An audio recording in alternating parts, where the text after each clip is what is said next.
Hello friends, welcome to दृष्टि IQ. आज की वीडियो के अंदर हम लोग देखेंगे दिसंबर महीने के सेकेंड वीक की सबसे महत्वपूर्ण करंट अफेयर्स। इससे पहले हम लोगों ने दिसंबर के फर्स्ट वीक की वीडियो में 7 दिसंबर तक की जो करंट अफेयर्स है उसको फर्स्ट वीक की वीडियो के अंदर कवर किया था। अब आगे बढ़ते हुए हम लोग यहाँ पर सेकेंड वीक की करंट अफेयर्स को देखने वाले हैं, जिसमें हम उन सभी क्वेश्चंस को देखेंगे जो कि 8 से लेकर के 14 दिसंबर के बीच में बने हैं। तो आपको वीडियो को बहुत ही ध्यान से देखना है, क्योंकि यहाँ पर मैंने जो क्वेश्चंस लिए हैं ये बहुत ही ज़्यादा महत्वपूर्ण हैं और आपके आगामी एग्जाम्स के अंदर डेफिनेटली पूछे जाएंगे। तो चलिए शुरू करते हैं।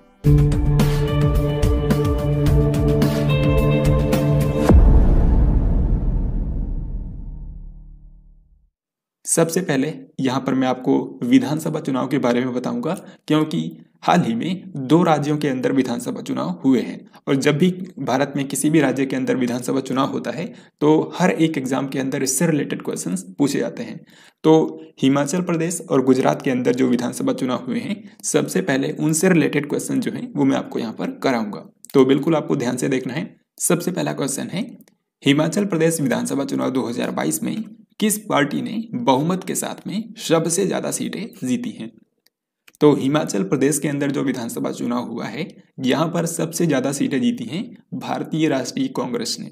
तो सिंपली आपको याद रखना है कि कांग्रेस पार्टी ने यहाँ पर हिमाचल प्रदेश के अंदर बहुमत की सरकार बनाई है।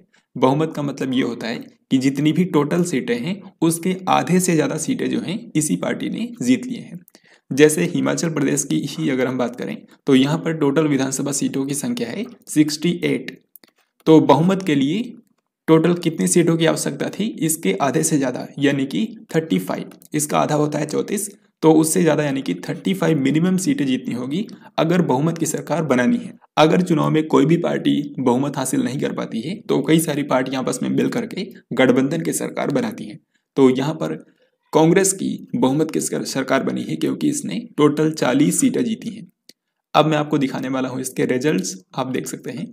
हिमाचल प्रदेश के अंदर जो विधानसभा चुनाव हुए हैं, यहाँ पर मैंने आपको बताया कि टोटल मिलाकर के 68 विधानसभा सीटें हैं।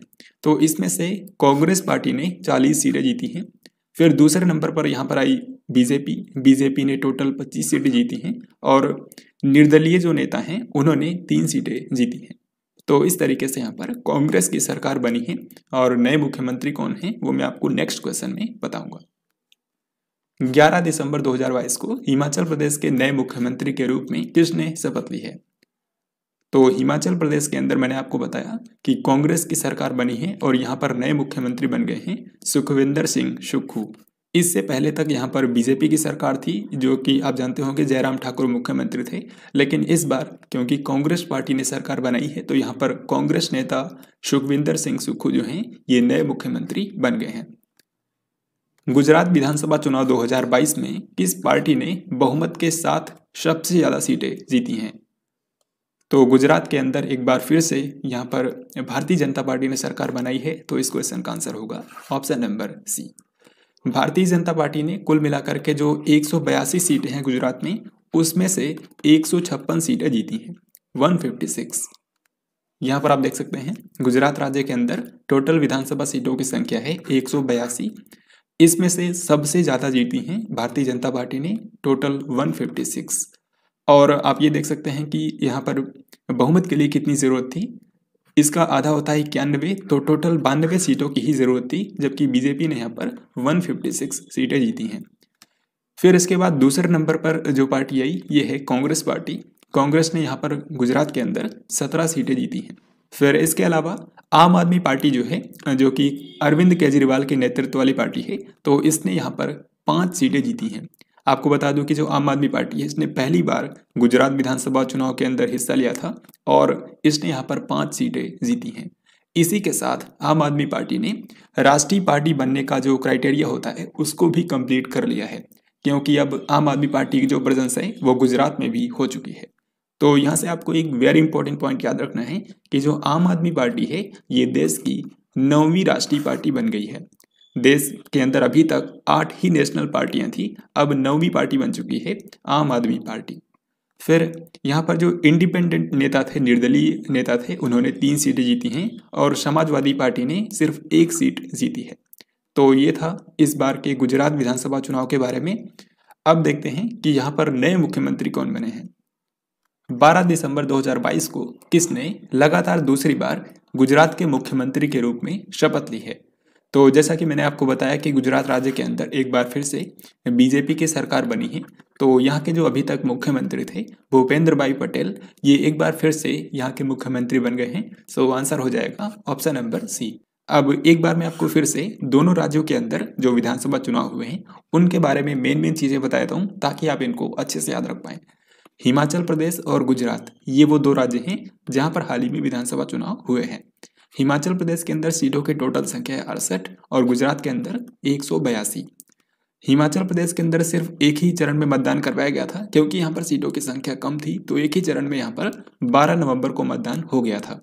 लेकिन गुजरात के अंदर 2 चरणों में मतदान हुए थे।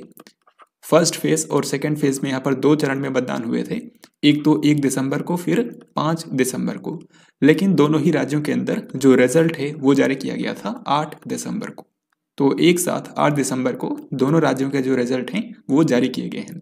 चुनाव से पहले दोनों ही राज्यों के अंदर बीजेपी की सरकार थी, लेकिन चुनाव के बाद जो रिजल्ट आए हैं उसके बारे में मैंने आपको बता दिया है कि हिमाचल प्रदेश के अंदर यहाँ पर जीता है कांग्रेस पार्टी ने, यानी कि आईएनसी ने, जबकि गुजरात के अंदर एक बार फिर से यहाँ पर जीत हासिल की है बीजेपी पार्टी ने। तो इस तरीके से आपको ये सारी बातें याद रखनी है। और नए चीफ मिनिस्टर कौन बने हैं दोनों राज्यों में, तो गुजरात के अंदर तो एक बार फिर से बीजेपी ही सरकार बनाई है, तो यहाँ पर जो भूपेंद्र पटेल थे वही बने हैं। जबकि हिमाचल प्रदेश के अंदर नए मुख्यमंत्री बन गए हैं सुखविंदर सिंह सुक्खू, जो कि कांग्रेस पार्टी के हैं। तो अब हम लोग आगे बढ़ते हैं। नेक्स्ट क्वेश्चन स्पोर्ट्स के बारे में है। यहाँ पर आपको बताना है कि विश्व भारोत्तोलन चैंपियनशिप 2022 में मीराबाई चानू ने 49 किलोग्राम भार वर्ग में कौन सा पदक जीता है। तो ये क्वेश्चन बहुत ही महत्वपूर्ण है। जो भारोत्तोलन के अंदर विश्व चैंपियनशिप होती है, यानी कि वर्ल्ड वेट लिफ्टिंग चैंपियनशिप, ये साल में एक बार होती है और इस बार इसका आयोजन किया गया है कोलंबिया के बोगोटा में। कोलंबिया के बोगोटा में इस बार इसका आयोजन किया गया है और इस पूरे टूर्नामेंट के दौरान भारत ने सिर्फ एक ही मेडल जीता है। तो आप समझ गए होंगे ये मेडल किसने दिलाया है, मीराबाई चानू ने। तो मीराबाई चानू ने 49 किलोग्राम भार वर्ग में सिल्वर मेडल जीता है। तो यहाँ पर हमारा आंसर हो जाएगा ऑप्शन नंबर बी। तो इस चैंपियनशिप के बारे में सिर्फ यही 2-3 बातें आपको याद रखनी है। अब आगे बढ़ते हैं।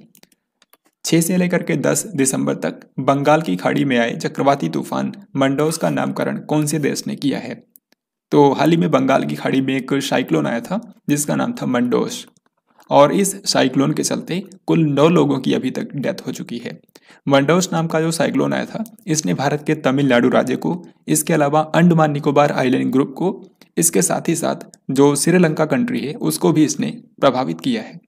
अगर आपसे पूछा जाता है कि इसको नाम ये किसने दिया था, मंडोस नाम किसने दिया था, तो वो देश है संयुक्त अरब अमीरात, यानी कि यहाँ पर हमारा आंसर हो जाएगा ऑप्शन नंबर डी। संयुक्त अरब अमीरात को यूएई कहा जाता है, यानी कि यूनाइटेड अरब एमिरेट्स। आपको बता दूं कि ये बंगाल की खाड़ी में आने वाला इस साल का दूसरा साइक्लोन था। इससे पहले जो आया था वो था सित्रांग चक्रवात, और सित्रांग चक्रवात को नाम दिया था थाईलैंड कंट्री ने।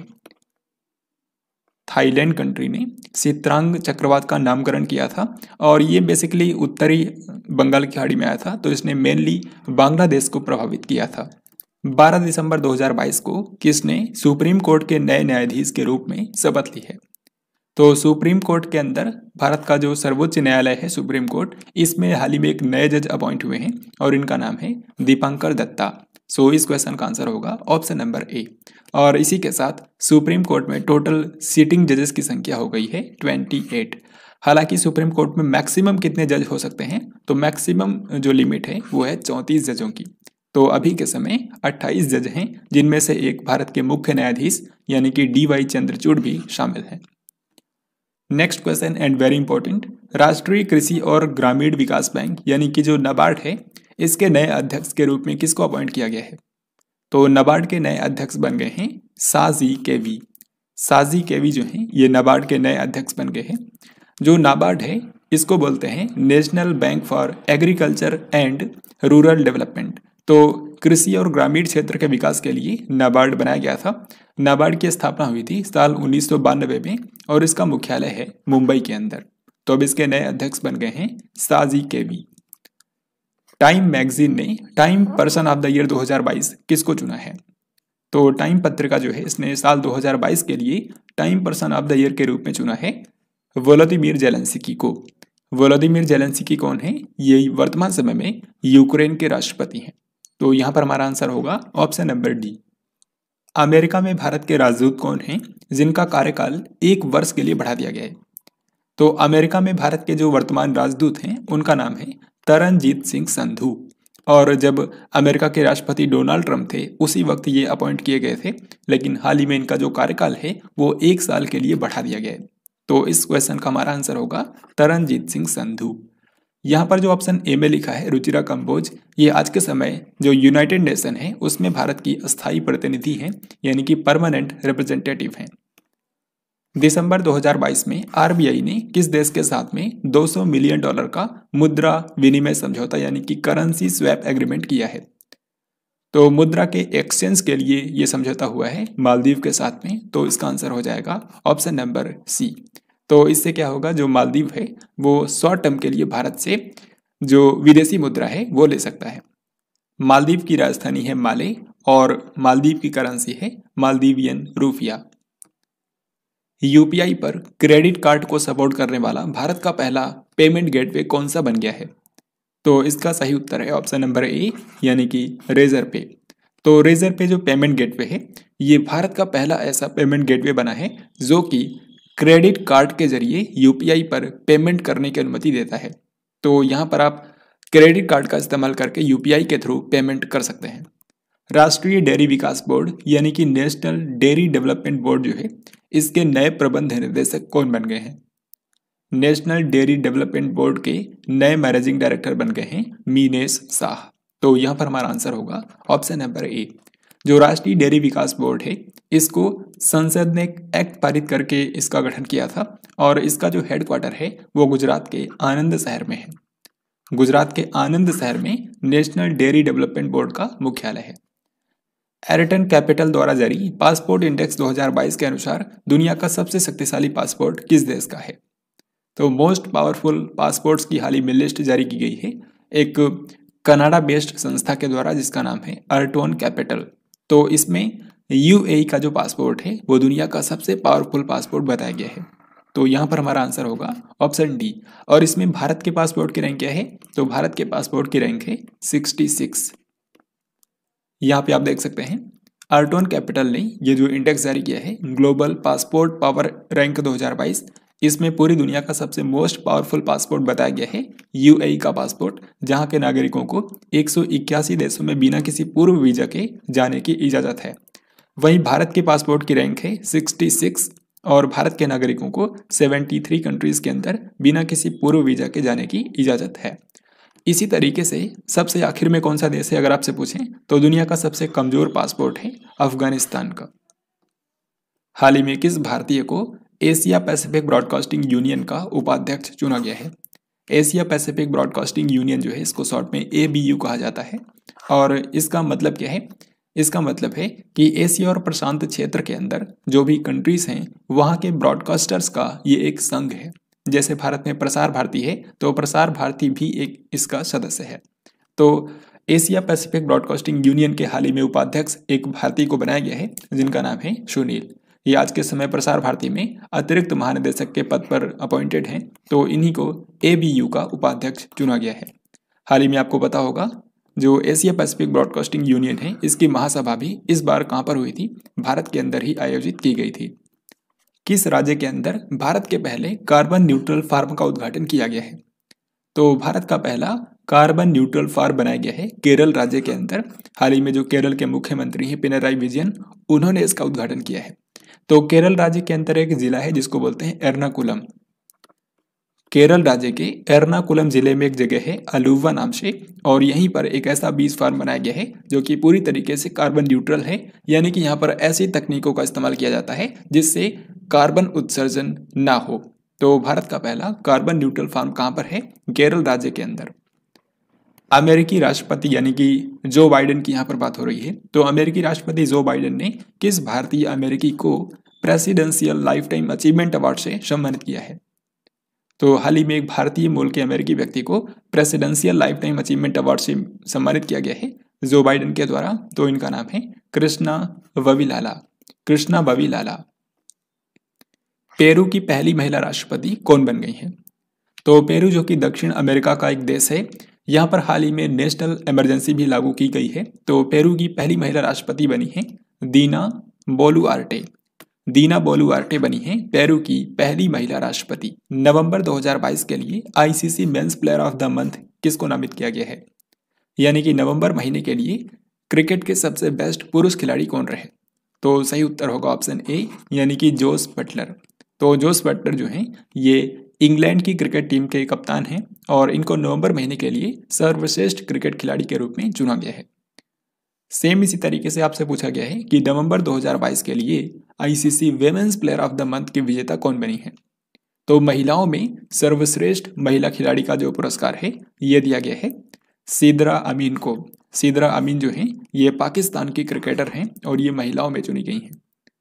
तो इसी के साथ यहाँ पर आप देख सकते हैं 2022 के अंदर अभी तक यानी कि नवंबर महीने तक जो भी प्लेयर ऑफ द मंथ रहे हैं, चाहे फिर वो पुरुषों में हो या फिर महिलाओं में, सभी के नाम यहाँ पर मैंने कंट्री वाइज लिख दिए हैं, तो आप इनको पढ़ सकते हैं।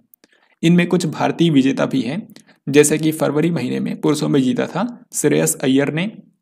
फिर इसके अलावा आप देख सकते हैं विराट कोहली को अक्टूबर महीने के लिए चुना गया था। तो इस साल सिर्फ 2 ही ऐसे क्रिकेटर्स हैं भारत के जिनको प्लेयर ऑफ द मंथ के रूप में अभी तक चुना गया है। आगे देखते हैं महिलाओं में। आप देख सकते हैं महिलाओं में सिर्फ एक ही है जिनको भारत की तरफ से प्लेयर ऑफ द मंथ के रूप में चुना गया है और वो हैं हरमनप्रीत कौर। इनको सितंबर महीने के लिए चुना गया था। एक दिवसीय अंतर्राष्ट्रीय क्रिकेट के इतिहास में सबसे तेज दोहरा शतक लगाने वाले बल्लेबाज कौन बन गए हैं? इस क्वेश्चन का बेसिकली मतलब ये है कि अंतर्राष्ट्रीय ओडीआई के अंदर अगर हम बात करें तो ऐसे कौन से खिलाड़ी हैं जिन्होंने सबसे कम पारियों में 200 रन को हिट किया है? तो इनका नाम है ईशान किशन। ईशान किशन ने हाल ही में बांग्लादेश के खिलाफ एक ओडीआई मैच के दौरान ये उपलब्धि हासिल की है, क्योंकि इन्होंने सिर्फ 126 गेंदों पर ही 200 रन कंप्लीट कर दिए थे, यानी कि डबल सेंचुरी बना दी थी। इससे पहले ये जो रिकॉर्ड था ये क्रिस गेल के नाम पर था, क्योंकि क्रिस गेल ने 138 गेंदों पर डबल सेंचुरी कंप्लीट की थी। तो 138 गेंदों पर क्रिस गेल का जो रिकॉर्ड है यह भारत के ईशान किशन ने तोड़ दिया है। मिरेकल ऑफ फेस योगा नाम की जो पुस्तक है इसको किसके द्वारा लिखा गया है? तो हाल ही में एक बुक लॉन्च हुई है मिरेकल ऑफ फेस योगा और इस बुक को लिखा है मानसी गुलाटी ने। ये जो बुक है ये योग के बारे में लिखी गई है और इसकी लेखिका है मानसी गुलाटी। पैकमैक एशिया एक्सपो 2022 किस शहर में आयोजित किया गया है? ये जो पैकमैक एशिया एक्सपो होता है ये प्रोसेसिंग और पैकेजिंग के लिए इंटरनेशनल ट्रेड फेयर होता है और इसका इस बार आयोजन किया गया है भारत के मुंबई में। तो महाराष्ट्र की राजधानी मुंबई में पैकमैक एशिया एक्सपो 2022 का आयोजन किया गया है। किस राज्य के मंत्रिमंडल ने सफाई कर्मचारी आयोग बनाने के विधेयक को मंजूरी दी है? तो इसका सही उत्तर है ऑप्शन ए, यानी कि असम। हाल ही में असम के मंत्रिमंडल ने, असम के आप जानते हैं मुख्यमंत्री हैं हिमंता बिस्वा शर्मा, तो हिमंता बिस्वा शर्मा की अध्यक्षता में असम कैबिनेट ने हाल ही में एक ऐसे विधेयक को मंजूरी दी है जिसके तहत राज्य के अंदर सफाई कर्मचारी आयोग बनाया जाएगा। तो राज्य के जो सफाई कर्मचारी हैं उनके कल्याण के लिए, उनके विकास के लिए ये आयोग बनाया जाएगा असम राज्य के अंदर। असम के अंदर यहाँ पर जो IIT गुवाहाटी है वहाँ पर हाल ही में एक सुपर कंप्यूटर भी इंस्टॉल किया गया है जिसका नाम है परम कामरूप। तो अगर आपसे पूछते हैं कि परम कामरूप नाम का सुपर कंप्यूटर कहाँ पर इंस्टॉल किया गया है तो आपको बताना है IIT गुवाहाटी। रेलवे मंत्री अश्विनी वैष्णव ने काशी और तमिलनाडु के बीच में किस नई ट्रेन की अनाउंसमेंट की है? तो काशी और तमिलनाडु के बीच में एक नई ट्रेन चलाई जाएगी जिसका नाम होगा काशी तमिल संगमम। आपको बता दूं कि हाल ही में इसी नाम से पूरे 1 महीने तक एक कार्यक्रम का आयोजन किया गया था, तो उसका नाम काशी तमिल संगमम कार्यक्रम था और वो काशी और तमिलनाडु के बीच में सांस्कृतिक संबंधों को बढ़ावा देने के लिए आयोजित किया गया था। तो उसी दौरान भारत के रेलवे मंत्री अश्विनी वैष्णव ने अनाउंस किया है कि काशी और तमिलनाडु के बीच में एक नई ट्रेन चलाई जाएगी जिसका नाम होगा काशी तमिल संगमम। यहाँ पर आपको बता दूं कि ये जो काशी तमिल संगमम कार्यक्रम हाल ही में हुआ है इसका उद्घाटन PM नरेंद्र मोदी ने किया था। 19 नवंबर को इसका उद्घाटन किया गया था PM नरेंद्र मोदी के द्वारा और अभी 17 दिसंबर को इसका समापन हुआ है। तो समापन समारोह के जो मुख्य अतिथि थे वो थे भारत के गृह मंत्री अमित शाह। तो ये 2 बातें भी आपको याद रखनी है। 11 दिसंबर 2022 को जो तमिलनाडु के मुख्यमंत्री हैं यानी कि M.K. स्टालिन, इन्होंने किस शहर के अंदर तमिल कवि सुब्रमण्यम भारती की प्रतिमा का अनावरण किया है? तो 11 दिसंबर का जो दिन होता है ये भारत के महान तमिल कवि सुब्रमण्यम भारती का जन्मदिन होता है। तो इस बार इनकी 141वीं जयंती मनाई गई है।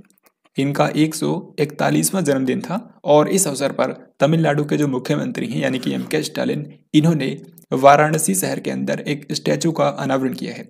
तो वर्चुअली इन्होंने इस स्टैचू का अनावरण किया है जो कि वाराणसी के अंदर स्थापित की गई है। तो इस क्वेश्चन का हमारा आंसर होगा ऑप्शन नंबर डी यानी कि वाराणसी। सुब्रमण्यम भारती जो कि भारत के मशहूर तमिल कवि हैं, इनको महाकवि भारतीयार के नाम से भी जाना जाता है। 10 दिसंबर को किस देश के प्रमुख फुटबॉल पत्रकार ग्रांट वाहल का कतर में निधन हो गया है? इसका सही जवाब है ऑप्शन नंबर डी यानी कि अमेरिका। तो अमेरिका के फेमस फुटबॉल पत्रकार हैं ग्रांट वाहल। हाल ही में इन्होंने जो फुटबॉल का वर्ल्ड कप हो रहा था कतर के अंदर, उसको ये कवर कर रहे थे और उसी दौरान इनकी डेथ हो गई। तो आंसर क्या होगा? ये अमेरिका के पत्रकार थे। भारत का सबसे बड़ा बिजनेस जेट टर्मिनल कौन से अंतर्राष्ट्रीय हवाई अड्डे पर शुरू हुआ है? तो इसका सही उत्तर हो जाएगा ऑप्शन बी यानी कि कोचीन अंतर्राष्ट्रीय हवाई अड्डा। जो कोचीन इंटरनेशनल एयरपोर्ट है ये केरल राज्य के अंदर है और यहाँ पर हाल ही में पूरे भारत का सबसे बड़ा प्राइवेट जेट टर्मिनल शुरू किया गया है। और इसी के साथ जो कोचीन इंटरनेशनल एयरपोर्ट है ये देश के अंदर प्राइवेट जेट टर्मिनल को संचालित करने वाला भारत का चौथा एयरपोर्ट भी बन चुका है। कोचीन इंटरनेशनल एयरपोर्ट के ऊपर ये जो भारत का सबसे बड़ा बिजनेस जेट टर्मिनल बनाया गया है ये टोटल 40,000 स्क्वायर फुट के अंदर फैला हुआ है। हाल ही में भारत का पहला रियल टाइम गोल्ड एटीएम कौन से शहर के अंदर स्थापित किया गया है? तो यहाँ पर सही उत्तर होगा ऑप्शन बी यानी कि हैदराबाद। तेलंगाना की राजधानी हैदराबाद में भारत का पहला रियल टाइम गोल्ड एटीएम स्थापित किया गया है, यानी कि यहाँ पर क्रेडिट कार्ड या फिर डेबिट कार्ड के जरिए यहाँ पर लोग गोल्ड कॉइन्स खरीद सकते हैं। तो ये कहाँ पर स्थापित किया गया है? हैदराबाद के अंदर। हैदराबाद के 2 स्टार्टअप हैं, एक का नाम है गोल्ड सिक्का और दूसरे का नाम है ओपन क्यूब। तो इन्हीं दोनों ने मिल करके ये रियल टाइम गोल्ड एटीएम जो है ये हैदराबाद में लगाया है। प्रत्येक वर्ष विश्व मानवाधिकार दिवस यानी कि वर्ल्ड ह्यूमन राइट्स डे किस दिन मनाया जाता है? तो वर्ल्ड ह्यूमन राइट्स डे मनाया जाता है 10 दिसंबर को। सो यहाँ पर आंसर होगा ऑप्शन नंबर ए। इसकी इस बार थीम क्या है? इसकी इस बार थीम है dignity, freedom and justice for all. अब इसी के साथ देखेंगे कि सेकेंड वीक के अंदर कौन कौन से महत्वपूर्ण डेज बनाए गए हैं। एक तो 9 दिसंबर को मनाया गया है अंतर्राष्ट्रीय भ्रष्टाचार विरोध दिवस, यानी कि करप्शन के खिलाफ ये अंतर्राष्ट्रीय दिवस होता है जो कि मनाया जाता है 9 दिसंबर को। इसकी थीम है uniting the world against corruption. फिर 10 दिसंबर को मैंने आपको बताया विश्व मानवाधिकार दिवस मनाया जाता है, इसकी थीम है dignity, freedom and justice for all. फिर 11 दिसंबर को 2 महत्वपूर्ण दिवस मनाए जाते हैं, एक तो यूनिसेफ दिवस। यूनिसेफ नाम की जो संस्था है ये बच्चों के कल्याण के लिए काम करती है और 11 दिसंबर को इसका स्थापना का दिन होता है। फिर अंतर्राष्ट्रीय पर्वत दिवस यानी कि इंटरनेशनल डे ऑफ माउंटेन्स, ये भी 11 दिसंबर को ही मनाया जाता है। इस बार अंतर्राष्ट्रीय पर्वत दिवस की थीम है वुमेन मूव माउंटेन्स। फिर इसके बाद 12 दिसंबर को मनाया जाता है अंतर्राष्ट्रीय सार्वभौमिक स्वास्थ्य कवरेज दिवस यानी कि international universal health coverage day. इसकी थीम है build the world we want a healthy future for all. किस देश की आईस्पेस नाम की कंपनी ने हकूतो आर मिशन के अंतर्गत दुनिया का पहला कॉमर्शियल मून लैंडर लॉन्च किया है?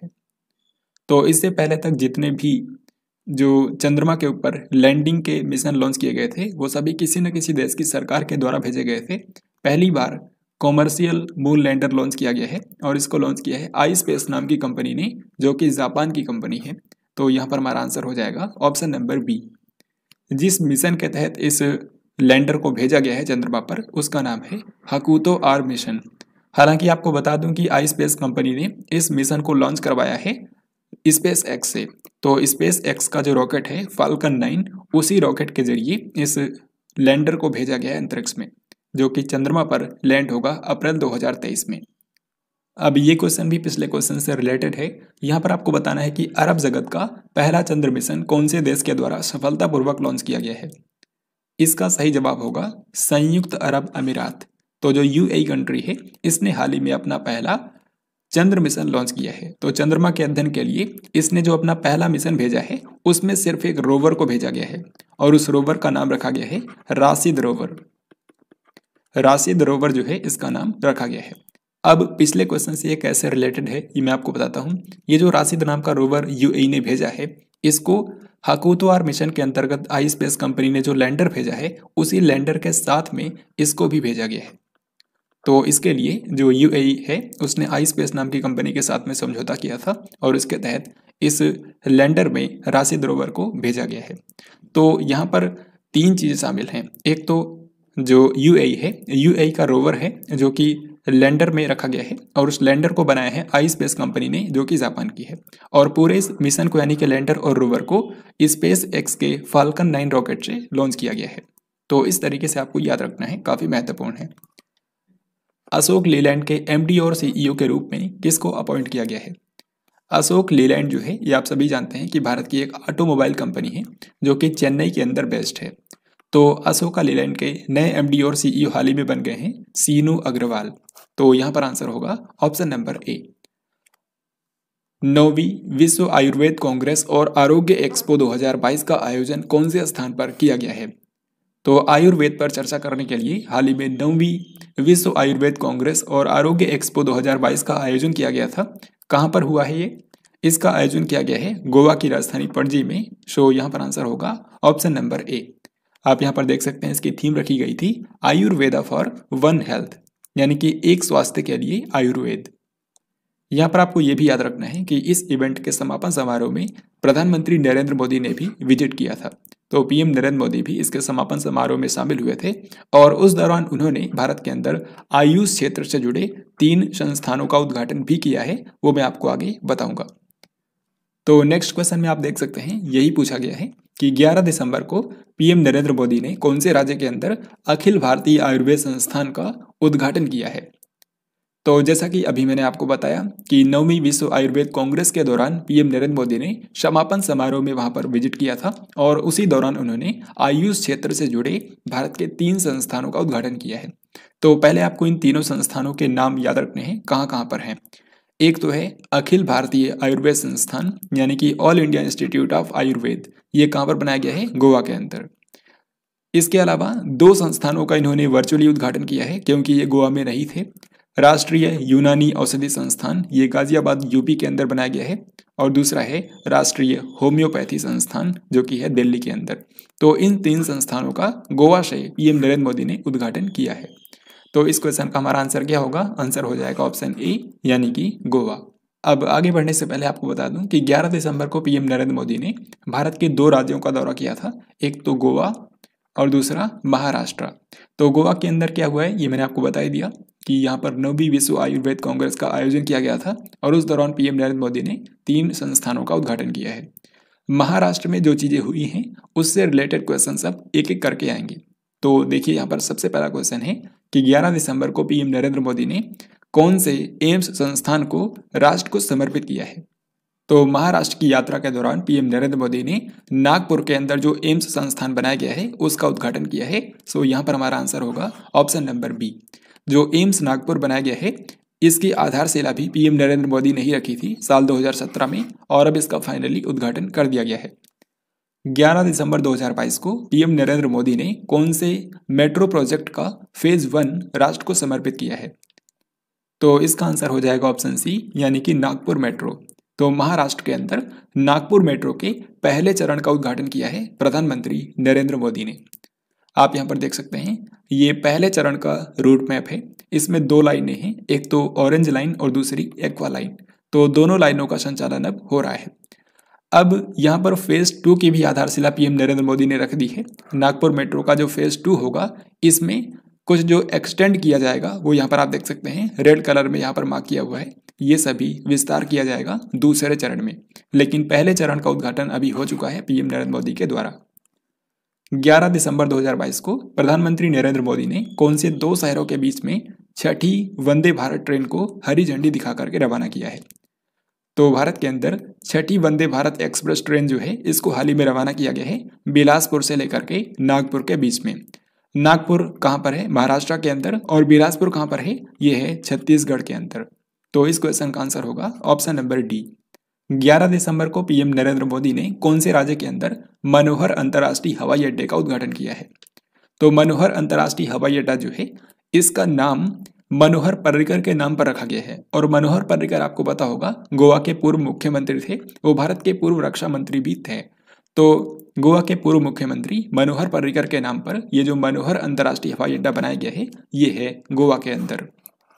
गोवा के अंदर ये जिस गांव में है उस गांव को बोलते हैं मोपा, और इसी कारण से इसको मोपा इंटरनेशनल एयरपोर्ट भी कहा जाता है। हाल ही में पीएम नरेंद्र मोदी ने इसका उद्घाटन किया है। तो गोवा के अंदर ये एक चीज भी हुई थी, ये आपको नोट करना है। 11 दिसंबर 2022 को प्रधानमंत्री नरेंद्र मोदी ने समृद्धि महामार्ग के पहले चरण का उद्घाटन कौन से राज्य के अंदर किया है?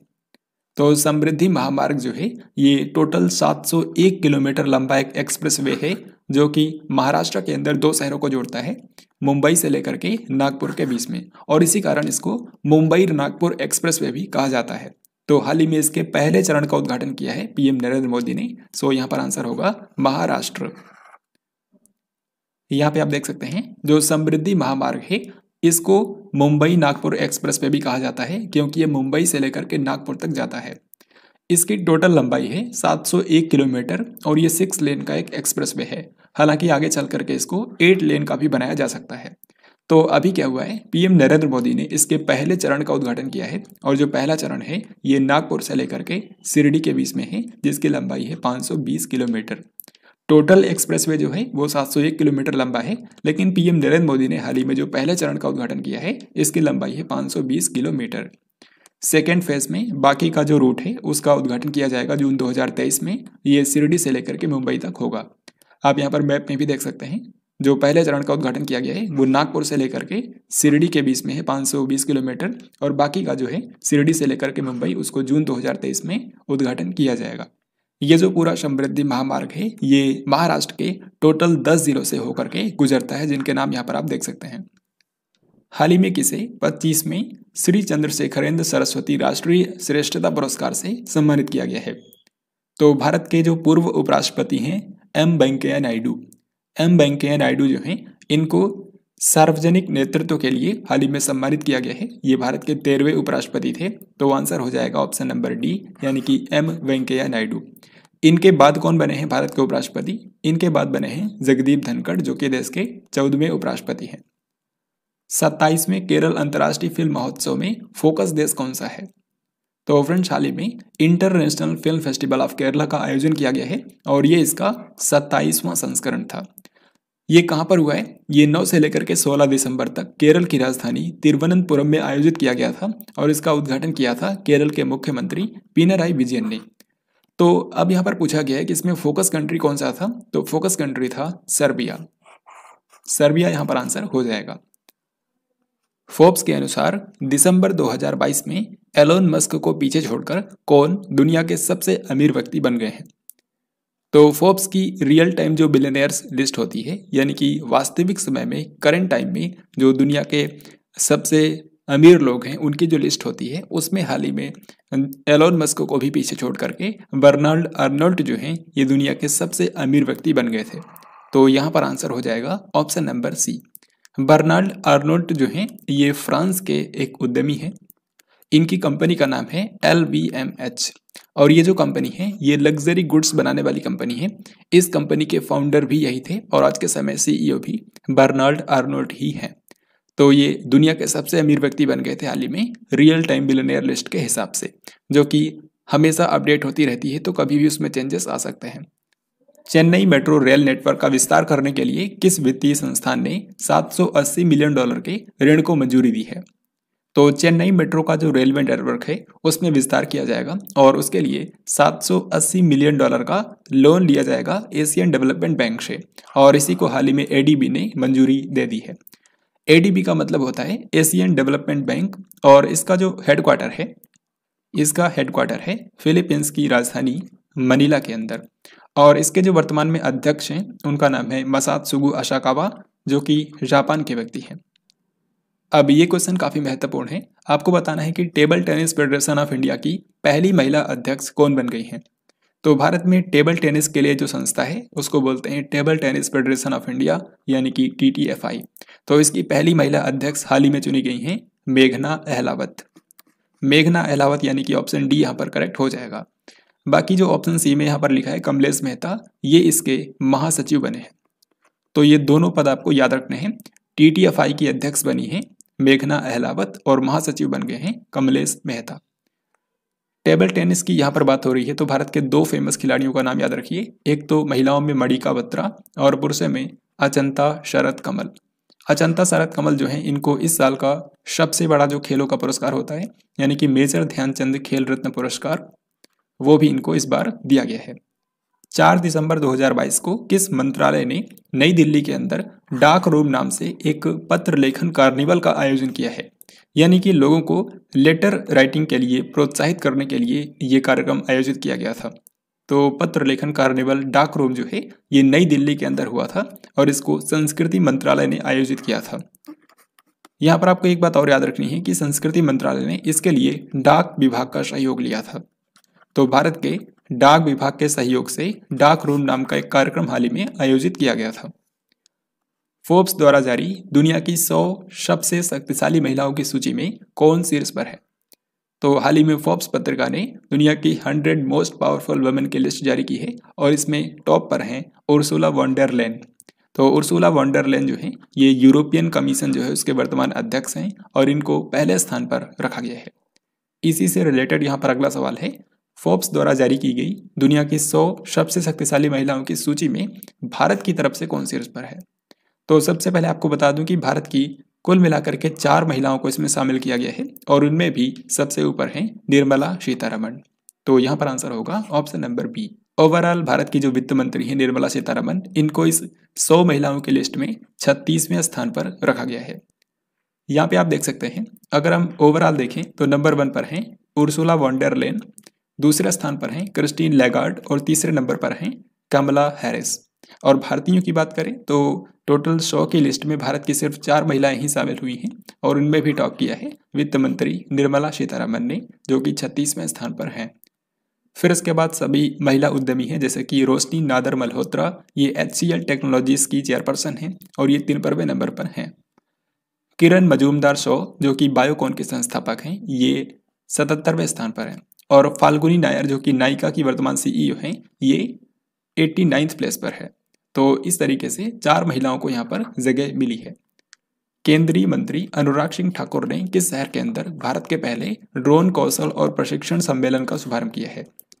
तो हाल ही में ड्रोन स्किलिंग और ट्रेनिंग कॉन्फ्रेंस का आयोजन किया गया था पहली बार, और ये कहाँ पर हुई है? चेन्नई के अंदर। आप यहाँ पर देख सकते हैं भारत के जो सूचना और प्रसारण मंत्री हैं अनुराग सिंह ठाकुर, उन्होंने इस इवेंट का उद्घाटन किया था। G20 की अध्यक्षता के दौरान वैश्विक कारोबारी समुदाय B20 के लिए अध्यक्ष किसको अपॉइंट किया गया है? तो B20 का यहाँ पर मतलब है बिजनेस 20। ये जो B20 है ये G20 की बिजनेस कम्युनिटी को रिप्रेजेंट करता है। तो हाल ही में B20 का अध्यक्ष बनाया गया है भारत के N चंद्रशेखरन को। आप जानते हैं कि जो N चंद्रशेखरन हैं ये वर्तमान समय में टाटा सन्स के चेयरमैन हैं, तो अब इनको B20 इंडिया का भी चेयरमैन बनाया गया है। तेल और प्राकृतिक गैस निगम यानी कि ONGC के अध्यक्ष और प्रबंध निदेशक के रूप में किसको अपॉइंट किया गया है? Oil and natural gas corporation जो है ये भारत की एक महारत्न कंपनी है और इसके नए अध्यक्ष बन गए हैं अरुण कुमार सिंह। अरुण कुमार सिंह यानी कि ऑप्शन डी यहाँ पर करेक्ट हो जाएगा। हाल ही में भारत के 77वें शतरंज ग्रैंड मास्टर कौन बन गए हैं? तो शतरंज के अंदर अब भारत में 77 ग्रैंड मास्टर्स हो चुके हैं और ये जो ग्रैंड मास्टर का खिताब होता है ये शतरंज के लिए जो अंतर्राष्ट्रीय संस्था है FIDE, उसके द्वारा ये दिया जाता है। तो भारत के 77वें शतरंज ग्रैंड मास्टर बन गए हैं आदित्य मित्तल। आदित्य मित्तल जो हैं ये मुंबई के शतरंज खिलाड़ी हैं और ये सिर्फ 16 साल के हैं। इसी तरीके से जो सबसे पहला ग्रैंड मास्टर का खिताब भारत में जिसको मिला था वो थे विश्वनाथन आनंद। राज्यसभा के नए सभापति के रूप में किसको अपॉइंट किया गया है? तो भारत का जो ऊपरी सदन है यानी कि राज्यसभा, उसके नए सभापति बने हैं जगदीप धनखड़। आप सभी जानते हैं कि जो भारत का उपराष्ट्रपति होता है वो राज्यसभा का पदेन सभापति होता है। तो उसी के चलते हाल ही में राज्यसभा के नए सभापति बन गए हैं जगदीप धनखड़। अभी 7 दिसंबर 2022 को संसद का शीतकालीन सत्र शुरू हुआ था, तो उसी दौरान इन्होंने पहली बार राज्यसभा के सभापति के रूप में सदन को संबोधित किया। बांग्लादेश नौसेना द्वारा आयोजित पहले अंतर्राष्ट्रीय फ्लीट रिव्यू में किस भारतीय नौसेना जहाज ने हिस्सा लिया है? तो हाल ही में बांग्लादेश की नौसेना के द्वारा पहली बार अंतर्राष्ट्रीय फ्लीट रिव्यू का आयोजन किया गया है। अंतर्राष्ट्रीय फ्लीट रिव्यू में कई सारे देशों के जो नौसेना जहाज हैं वो एक साथ इकट्ठे होते हैं और परेड का आयोजन किया जाता है। तो अंतर्राष्ट्रीय फ्लीट रिव्यू हाल ही में बांग्लादेश की नौसेना के द्वारा पहली बार आयोजित किया गया है और इसमें भारत के 3 जहाजों ने पार्टिसिपेट किया, INS कोची, INS कवरत्ती और INS सुमेधा। तो यहाँ पर हमारा आंसर हो जाएगा ऑप्शन डी, उपरोक्त तीनों। तो इस तरीके से आज की वीडियो के अंदर सारे इंपॉर्टेंट करंट अफेयर्स के जो क्वेश्चंस हैं वो हम लोगों ने कवर कर लिए हैं। अब यहाँ पर 2 क्वेश्चंस आपके लिए हैं जिनका आंसर आपको कमेंट बॉक्स में लिख करके बताना है। पहला सवाल है, हिमाचल प्रदेश विधानसभा चुनाव 2022 में कौन सी पार्टी ने बहुमत के साथ सबसे ज़्यादा सीटें जीती हैं? और दूसरा सवाल है, टाइम मैगजीन ने time person of the year 2022 किसको चुना है? तो इस तरीके से आज की इस वीडियो के अंदर हम लोगों ने दिसंबर महीने के दूसरे सप्ताह में करंट अफेयर्स के सारे महत्वपूर्ण क्वेश्चंस को यहाँ पर हम लोगों ने कवर कर लिया है। आई होप आपको आज का ये वीडियो पसंद आया होगा। अगर आपको ये वीडियो पसंद आया है तो इस वीडियो को लाइक और शेयर जरूर करें। साथ ही इस वीडियो से रिलेटेड कोई भी सवाल या सुझाव हो तो कमेंट बॉक्स में लिख कर ज़रूर बताएं। और ये वीडियो आपको कैसा लगा ये भी आप कमेंट बॉक्स में लिखना ना भूलें। हम लोग जल्द ही मिलेंगे अन्य वीडियो के अंदर। तब तक के लिए जय हिंद, वंदे मातरम।